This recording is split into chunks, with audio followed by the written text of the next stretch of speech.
Friends, welcome to Nila's kitchen. நாம் இன்றைக்கி என்ன பார்க்க போகிறோம்னா ஒரு சூப்பரான இன்ஸ்டன்ட் ரசம் எப்படி செய்யலான்னு பார்க்கலாங்க. அதுக்கு சின்ன நெல்லிக்காய் சைஸ் அளவு புளியை நான் ஊற போட்டு எடுத்துருக்கேன், கரைச்சி எடுத்துக்கலாங்க.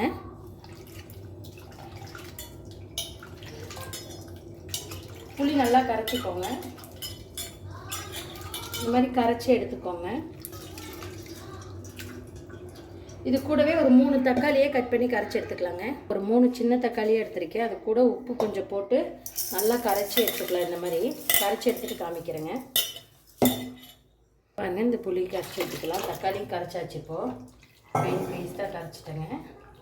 இப்போ இதுலேயே தேவையான அளவு தண்ணி ஊற்றிக்கோங்க. கொஞ்சமாக ஒரு 1/4 ஸ்பூன் மஞ்சள்தூள் ஆட் பண்ணிக்கலாம். மிக்ஸ் பண்ணிக்கோங்க. உங்களுக்கு எவ்வளோ புளிப்பு இருக்கோ அதுக்கு தகுந்த மாதிரி தண்ணி கொஞ்சம் ஆட் பண்ணிக்கோங்க. இது கூட கருவேப்பிலை கொஞ்சம்,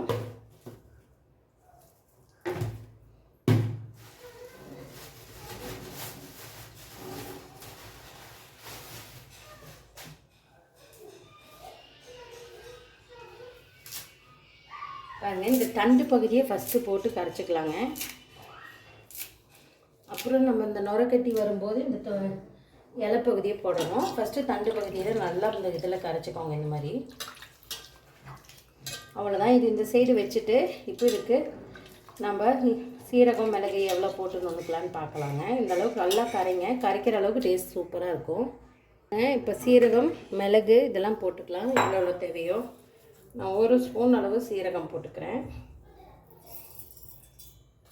மிளகு ஒரு 1/2 ஸ்பூன்.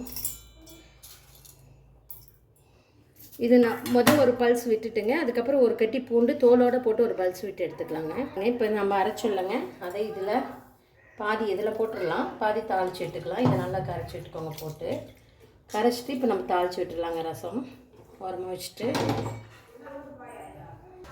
பாருங்கள். ஆயில் நல்லா காஞ்சது. கடுகு, ஸோ வரமிளகாய் 1, பச்சை மிளகாய் 1 போட்டிருக்கேன். கூடவே பெருங்காயம், கருவேப்பிலை கொஞ்சம் போட்டுட்டு நம்ம அந்த இடிச்ச சொல்லுங்க அதை போட்டுக்கலாம். அந்த மிக்சியில் பல்ஸ் போட்டு நல்லா வதக்கிட்டு, ஆல்ரெடி மஞ்சத்தூள் இதிலே போட்டதுனால இங்கே எதுவும் போட வேணாம். இது நல்லா வதங்கட்டும். இப்போ நம்ம அந்த எடுத்து ரசம் ஊற்றிடலாம்.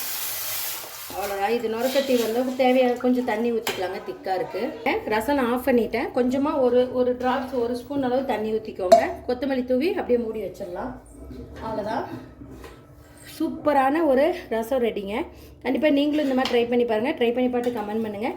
இந்த வீடியோ பிடிச்சிருந்தால் லைக் பண்ணுங்கள், ஷேர் பண்ணுங்கள், மறக்காமல் சப்ஸ்கிரைப் பண்ணுங்கள். இன்ஸ்டாகிராம் பேஜையும் ஃபேஸ்புக் பேஜையும் ஃபாலோ பண்ணிக்கோங்க. தேங்க்யூ ஸோ மச் ஃபார் வாட்சிங். ஒரு அருமையான ரசம் ரெடிங்க.